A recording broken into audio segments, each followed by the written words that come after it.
C'est là que montent les tribus de l'Éternel. Un témoignage à Israël. Psaume 122. Quel est donc ce témoignage?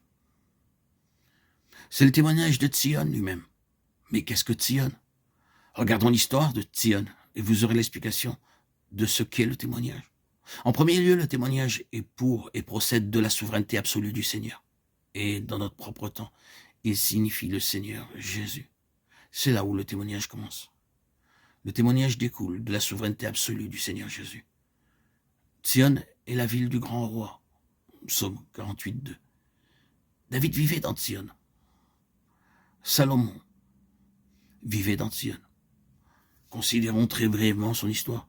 Vous vous rappelez probablement que la première mention de Jérusalem dans Genèse 14-18 était en relation avec Melchisédek, qui était roi de Salem. C'est le premier nom de Jérusalem. Melchisédek était prêtre du Dieu très haut, mais il était aussi roi de Salem. La première mention de Tzion, où Jérusalem est liée à la royauté en relation avec le sacerdoce.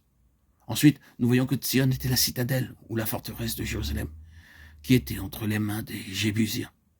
Elle fut appelée en premier lieu Jébu, le bastion des Jébusiens. Elle fut entre les mains des Jébusiens durant toute la période des juges, le règne de Saül et le règne de David à Hébron. Mais quand tout Israël vint à Hébron faire de David leur roi doublement établi dans sa royauté, alors il est allé à Jébu. Il a alors lancé ce défi à ses puissants hommes. Quiconque battra le premier les Jébusiens sera chef et prince. 1 Chroniques 11:6. Joab monta le premier, mais c'était une forteresse qui était considérée absolument inexpugnable par les Jébusiens. Car il disait, l'aveugle et le boiteux sont suffisants pour défendre tout cela.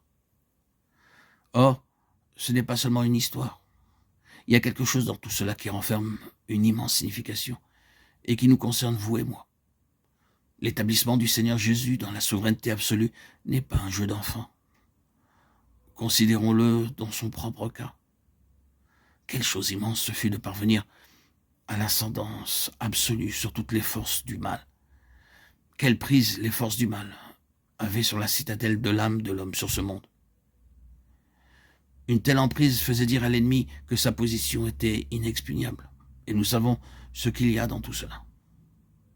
Est-ce que vous n'avez jamais été battu par un ennemi fortement retranché dans une vie? Nous avons tous rencontré et dû faire face à des situations individuelles dans lesquelles Satan avait un tel solide enracinement que cela nécessitait quelque chose d'infiniment plus grand que la force ou l'ingéniosité de l'homme pour résoudre le problème.